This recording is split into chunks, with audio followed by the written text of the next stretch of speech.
पहाड़, ये दरख्त, ये हरियाली, ये गवाह हैं उस खौफनाक मंजर के। अगर इनकी जुबान होती, अगर ये मिट्टी बोलती तो बताती कि क्या हुआ था उस वक्त और किस तरह से उन लोगों को यहां पर मार दिया गया था। डोल की थाप पर लोग नाच रहे थे और जश्न मना रहे थे, लेकिन उन लोगों को क्या पता था कि कुछ ही पलों में उनका ये जश्न मातम में बदल जाएगा और उनको ऐसे जख्म दे जाएगा जो जख्म ताउम्र भर नहीं पाएंगे।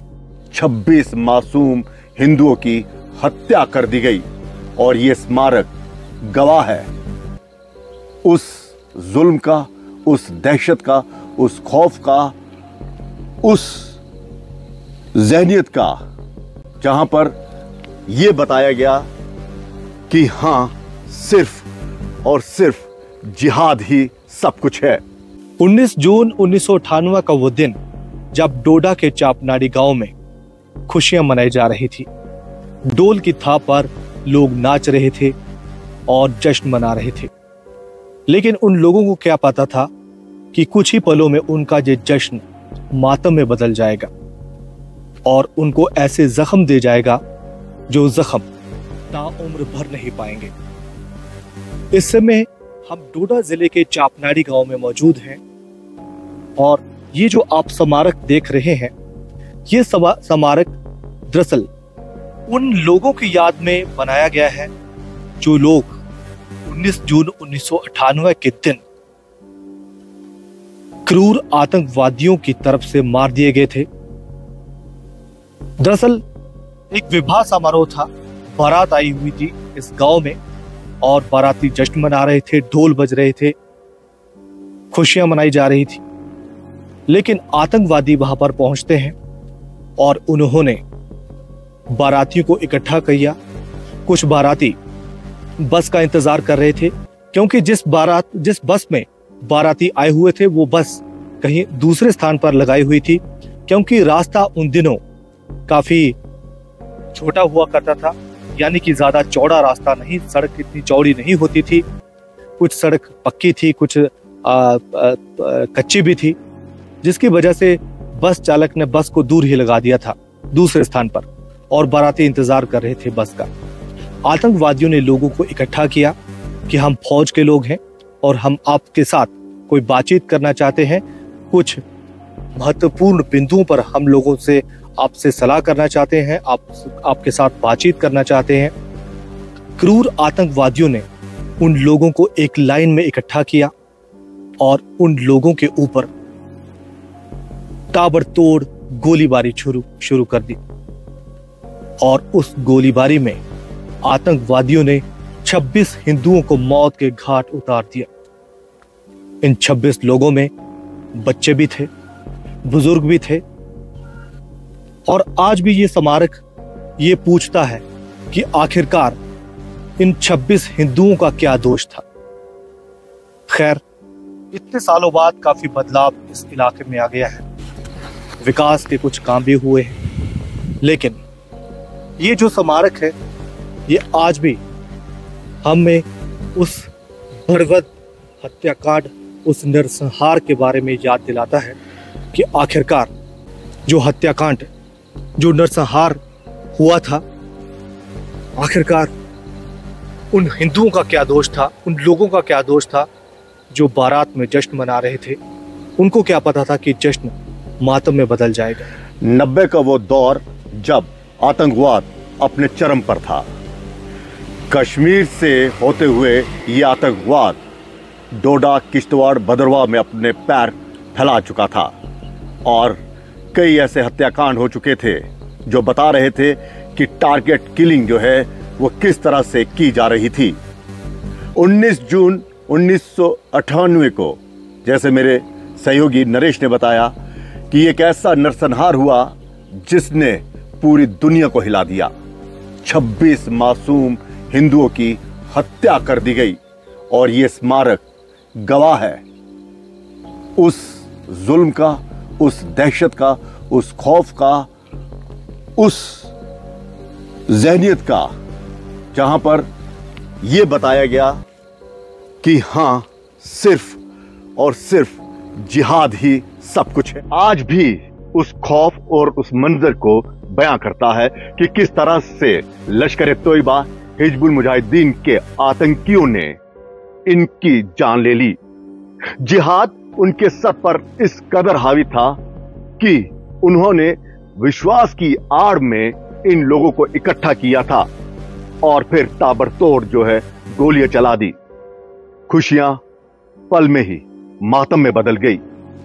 क्या इन लोगों का यही कसूर था कि वो हिंदू थे? क्योंकि 90 का दशक जो है, याद करें तो कश्मीर में वो आतंकवाद जो पसरा, उसके पांव धीरे धीरे डोडा, किश्तवाड़, भदरवाह में फैल गए और फिर उसी दौर में जो यहां पर मौत का तांडव हुआ वो सब ने देखा। यही वो जगह थी, यहां पर बकायदा सुनाने वाले सुनाते हैं कि यहां पर लाइन लगा दी थी और यही वो लोग, मासूम लोग यहां पर लाइन में खड़े हुए थे।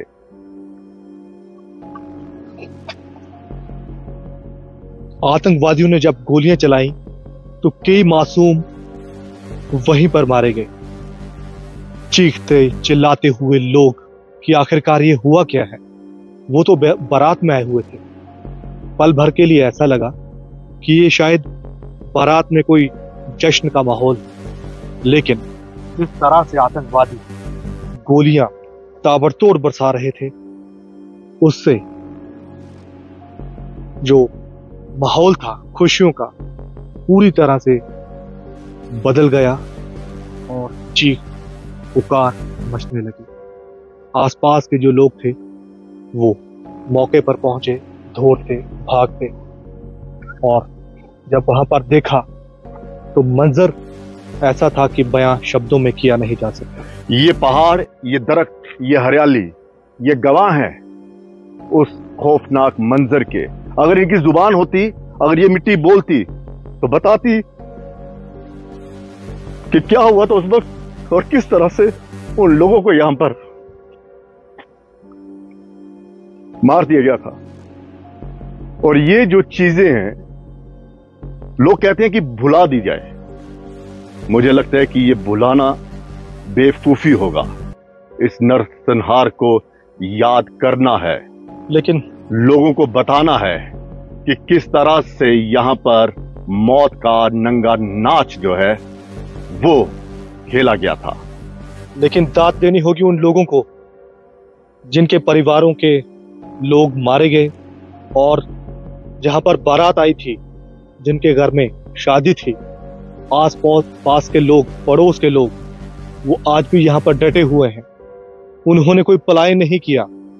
वो लोग आज भी बड़ी बहादुरी के साथ इसी इलाके में रह रहे हैं और ये संदेश दे रहे हैं कि भले ही आतंकवादियों ने कायराना हरकत की हो, भले ही नरसंहार हुआ हो, हिंदू होने की उन्हें सजा दी गई हो, लेकिन वो अपने इलाके से, अपनी मातृभूमि से, अपने जन्म स्थान से नहीं जाएंगे और यहीं पर डटे रहेंगे जब तक आखिरी सांस उनमें है। सोचिए, जो लोग उस नरसंहार में बच गए थे, आज उन पर क्या बीत रही होगी। आज भी वो लोग अपने घरों में रहते हैं।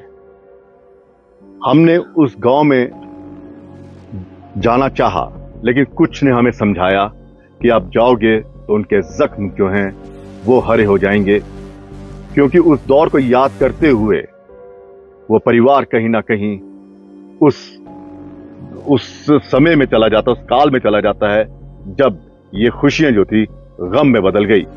लेकिन जिस तरह से मेरे सहयोगी नरेश ने कहा कि दाद देनी होगी उन लोगों की जो अभी भी उस आतंकवाद के खिलाफ लड़ रहे हैं और उन्होंने पलायन नहीं किया, और ये उनकी हिम्मत की मिसाल है कि आतंकवाद अगर यहां पर खत्म हुआ है तो ऐसे जाबाज लोगों के बदौलत ही खत्म हुआ है, क्योंकि वो अपनी मातृभूमि से हटे नहीं और आतंकवाद जो है वो धीरे धीरे कमजोर होता गया।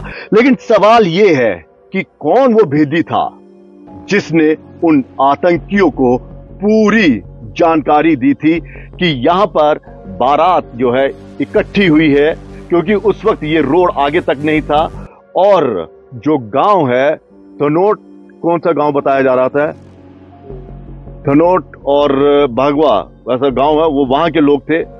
इस्लाम के नाम पर जिहाद करने वाले लश्कर तोयबा और हिजबुल मुजाहिदीन के आतंकियों को उन मासूम दुल्हों पर जरा भी रहम नहीं आया जिनके सर पर सेहरा सजा था।